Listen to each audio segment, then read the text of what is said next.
अंबरनाथमधील मटका चौकमध्ये पुन्हा एकदा भीषण अपघात पाहायला मिळत आहे। मी सध्या उभा आहे मटका चौक, जो उल्हासनगरवरनं अंबरनाथला येणारा हा महामार्ग आहे आणि आपण पाहू शकता या ठिकाणीच एका ट्रकला भरधाव दुचाकीने धडक दिल्याने या ठिकाणी दुचाकीवरील दोन्ही जण गंभीर जखमी आहेत।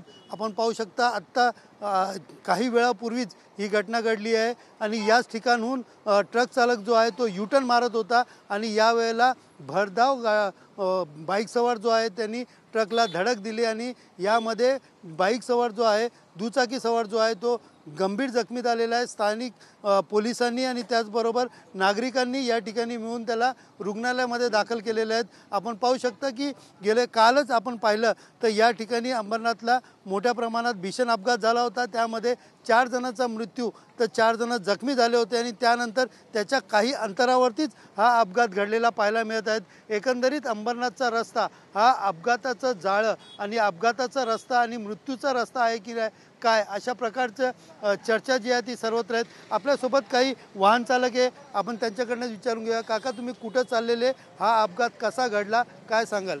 मी आलो कल्याणवरून, बघितलं तर इकडे ॲक्सिडेंट झालं होतं, ट्रक टर्न मारले आणि मला वाटतं ते दोघे ते स्पीडमध्ये ओव्हर स्पीडमध्ये आले होते आणि सिमेंटचे रोड आहे। पहिली होतं सिमेंटचे रोड म्हणजे बेकार रोड आहे आणि ती गाडी स्किड झाली आणि ॲक्सिडेंट झालं आहे।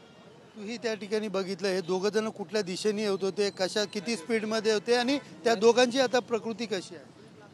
उल्लासनगर से हमारा साइड से जा रहा था, शायद काम पे ज़्यादा लगता है वो लोग, स्पीड में था। मैं था पीछे, मेरे से वो ओवरलोड करके आगे चला गया। वो इतना स्पीड था, ट्रक वाला सब टर्न मार रहा था, उतने में टायर के नीचे घुस गया वो गाड़ी। अभी क्या कंडीशन है उन लोगों को, दवाखाने में क्या है? अब उसका सर भी फूट गया था, हॉस्पिटल में वो लोग गया फिलहाल। उनका बाइक कुछ आया था शायद, हॉस्पिटल में गया वो लोग।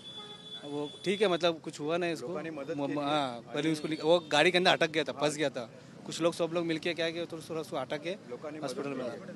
एकंदरीत पाहायला गेलं तर या अपघातानंतर पुन्हा आता आपण पाहू शकता की या ठिकाणी पोलीस देखील या ठिकाणी आलेले आहेत। पोलिसांची या ठिकाणी तपासणी सुरू आहे। कालच अंबरनाथमध्ये भीषण अपघात घडला होता, त्यामध्ये 4 जणांचा मृत्यू झाला तर 4 जण जखमी झाले होते। यानंतर पुन्हा एकदा या रस्त्यावरती पुन्हा एकदा अपघात झालेला, स्थानिक नागरिकांनी आणि पोलिसांनी मिळून त्याला रुग्णालयामध्ये उपचारासाठी नेलेले आहेत। दोघं जण या घटनेमध्ये या अपघातामध्ये गंभीर जखमी असल्याची माहिती मिळत आहेत। मात्र या वारंवार होणाऱ्या अपघातामुळे कुठेतरी उल्हासनगर अंबरनाथ रोड हा अपघातासाठी मोठ्या प्रमाणात या ठिकाणी अपघात होत असल्याने मृत्यूचा रोड आहे की काय अशा प्रकारचे प्रश्न या ठिकाणी प्रवाशाकडनं उपस्थित केले जात आहे।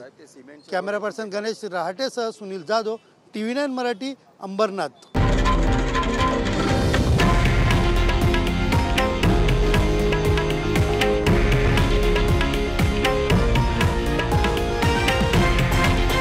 हे आहे देशातील नंबर 1 न्यूज नेटवर्क आणि आपण पाहत आहात TV9 मराठी, एकमेव।